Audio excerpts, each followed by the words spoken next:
திவ்யன் குரல் நேயர்களுக்கு வணக்கம். 2025 அக்டோபர் 30 கொழும்பு மாநகரில் சுகததாச உள்ளக விளையாட்டு அரங்கத்திலே இலங்கையை பொறுத்தவரையிலே மிக முக்கியமான ஒரு செயற்திட்டம் அங்குரார்ப்பணம் செய்து வைக்கப்பட்டது. உங்கள் எல்லோருக்கும் தெரியும், இலங்கை தேசத்திலே போதைப் பொருட்களால் இளம் சந்ததி பெரும் அளவுக்கு அழிவு அடைகின்ற நிலையில இருக்கிறது. அதற்கு எதிரான நடவடிக்கையை அரசாங்கம் தீவிரமாக எடுத்து வருகின்றது என்பது. ஆகவே இந்த நிகழ்ச்சி திட்டத்திலே தனித்து அரசு என்று இல்லாமல் அனைத்து மக்களும் மதம், இனம், மொழி, பிரதேசம் போன்ற வேறுபாடுகளை கடந்து அனைத்து மக்களும் ஒன்றாக சேர்ந்து இயங்க வேண்டியது எவ்வளவு அவசியமானது என்ற கருத்தினை ஜனாதிபதி அவர்கள் தனது உரையிலே மிகவும் காத்திரமாக எடுத்துரைத்தார். இந்த திட்டம் 3 முக்கியமான கொள்கைகளை கொண்டதாக இருக்கிறது. ஒன்று, இதனை முற்றாக தடுப்பது. இரண்டாவது, மறுசீரமைப்பது. அதாவது இதில் ஏற்கனவே சம்பந்தப்பட்டு இருக்கின்றவர்கள், அதாவது அடிமைப்பட்டு இருக்கின்றவர்களுக்கு எப்படி ஒரு வாழ்வை திரும்ப கொடுப்பது என்பது தொடர்பானது.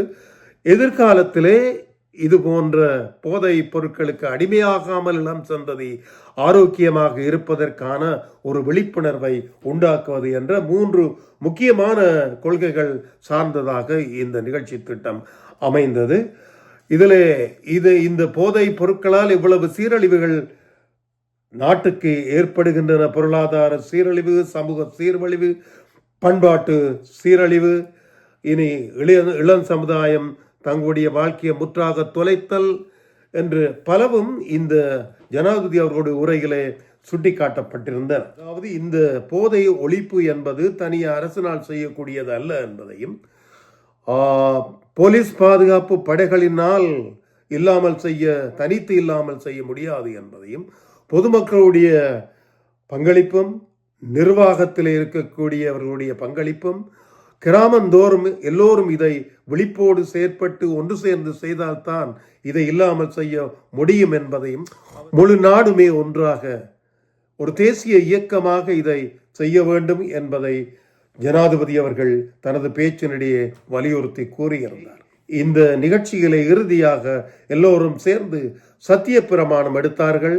அது சிங்கள மொழியிலும் தமிழ் மொழியிலும் தனித்தனியாக இருந்தது. நாங்கள் இந்த போதைப் பொருட்களுக்கு உடந்தையாக இருக்க மாட்டோம். இந்த போதைப் பொருட்களோடு சம்பந்தப்பட்டவர்களை தெரிந்திருந்தால் அவர்களை சட்டத்தின் முன் நிறுத்துவதற்கு உதவுவோம். அதே வேளையிலே இதற்கு ஏற்கனவே அடிமையாக இருக்கின்றவர்களை இனங்கண்டு அவர்களுக்கு ஒரு புனர் வாழ்வை வழங்குவதற்கான வேலை திட்டங்களுக்கு உதவுவோம் என்ற விதமாக பல விடயங்கள் உள்ளடக்கப்பட்டதாக இந்த சத்திய பிரமாணம் இருந்தது. நாங்கள் எல்லோரும் அதை நன்கு வரவேற்போம். இந்த நிகழ்ச்சியின் இறுதி அம்சமாக ஒரு தனி நடிப்பு, போதைப் பொருள் எவ்வளவு தூரம் ஒரு மனிதனுடைய வாழ்வை சீரழிக்கின்றது என்பதை வெளிப்படுத்தும் விதமாக வெளிக்கொணரப்பட்டிருந்தது.